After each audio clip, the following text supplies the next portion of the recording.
Looking back on those years, and the early years in Rockcurry, were there good days mixed with a lot of hardship and slavery?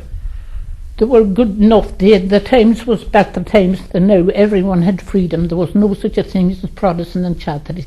We were in a mixed area, like between the north and the south, and everyone was everyone, and everyone was everyone's neighbour. If you wanted something of me, you got it, and if I wanted something of you, we got it. And we'd be sending, there was a squad of kids for us, and we'd be sending squads to pull out, gather pick other people's potatoes after the digger, when the diggers came out. You think that they don't do it with the same heart now, that they don't mix it? No, not at all. Oh, not at all. That's much different than the leaf now. It was in my young days that there isn't any need. Of course, I don't remember only till I was 12-year-old when I came this country. Up from that was in the County Monaghan, and everyone, Protestant and Catholic, it was all the same. My father's best chum was a Catholic blacksmith, and one would go to meeting and the other go to mass walking together. Now I remember that, and I remember them coming home, and there was scripted snow on the road, and along in a ditch along the road to come home, they got a woman pounded down into the grape, and a strip of snow on her where someone put her down in the grape. So I remember being sentenced into a shot in Rock the next day or two. Well, I ran till I ran the guts out of myself, getting past where this dead woman was.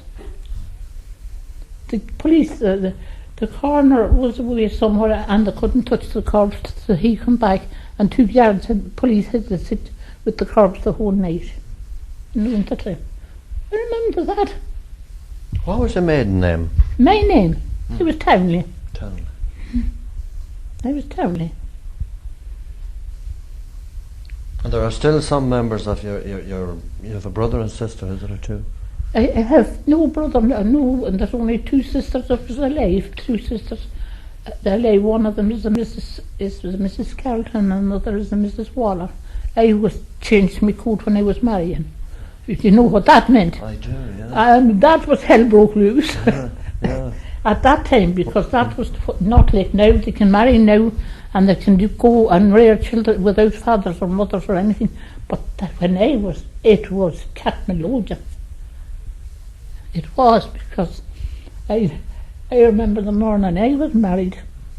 I was sleeping at home, and I got up in the morning and I looked to see was my father and mother in bed in the way, sleeping sound. And funny to say, he'd be up awfully early, away after since he had up cattle, he had up the field, but he had his head covered with a blanket. So I down the stairs, barefooted and bare-legged, grabbed me boots and grabbed whatever shoes I could, few things I could, and out through the yard. And the palm dog had pups, and she wanted to follow me. I had to go back with her. But I ran through the yard, down through 2 fields, barefooted and bare-legged, to be married. So I went into a house, sat in a dark corner house.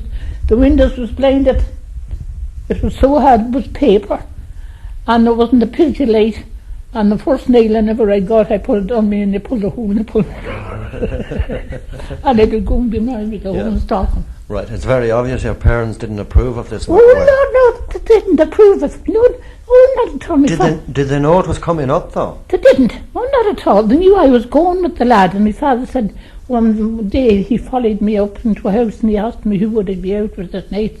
And I told him straight, I didn't deny it, says I was one, and with, is it, he says, in the Rabbit Charlins, that was one house, or is it in Clarkins playing cards? It's with neither, says I don't be in either house, I'd be with the one and the one alone. So he was standing in the door, and he had me milking a cow that I couldn't get out past him and put all these questions to me. So I answered him up and I said to him, "'Tis not, I'd be with the one and the one only." And that was the lad you were going to marry? And that was the lad I was married to. And he was?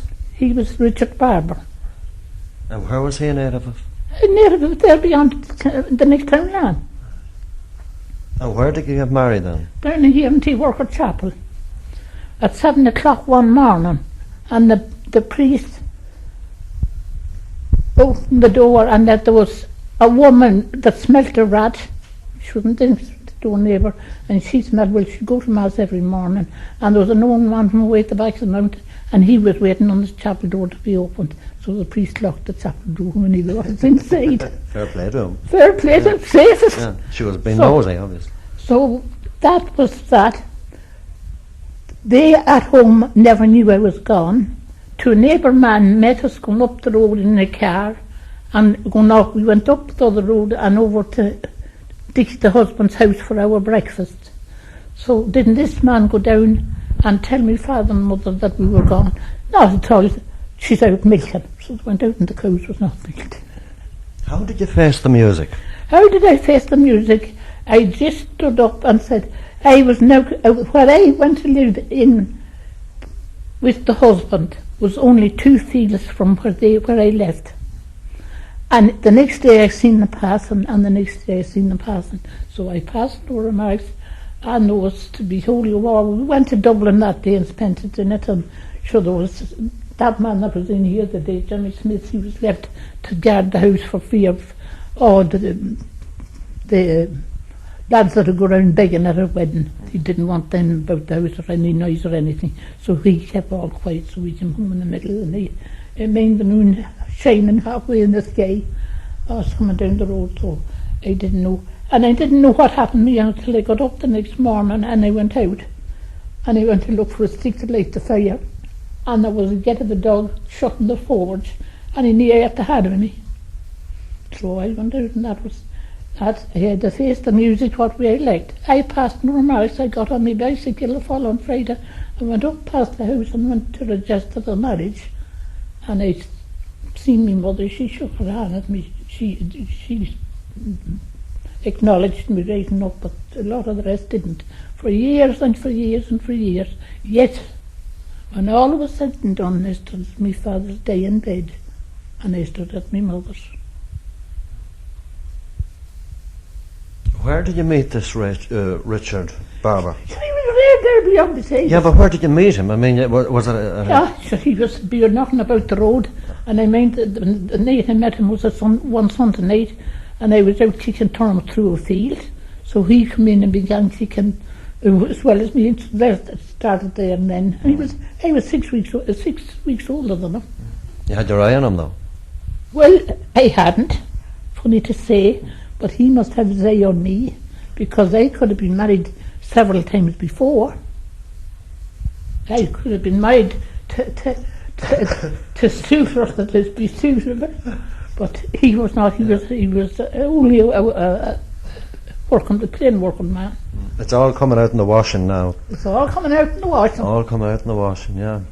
Right. Who are the other fellas? Well, not so much who were there, but where did you meet these other fellas? Was it in this locality? In this locality. At the dances. Where was the dances? Yeah. Where was I it? travelled the country to dances. I went with Gladys from Sharkawillow. And they came up to see me. And I went with... don't put me to tell it, or you'd have a list from here to that. I could have been married to he'd be a relation with my mother's. And he was a widow man, and he was the age of my mother, and he done his thumbs to marry me. And he gave me all the nice things that I ever was, and done everything. So, nothing took place. Right, go back to this wedding business then. You got married up here in Tour. I was married in Tour. In Tour. On the 18th of August, I think, in 1930. During the 30s anyway, wasn't it? It was 34. 34. Because Dee Dee was born in 35.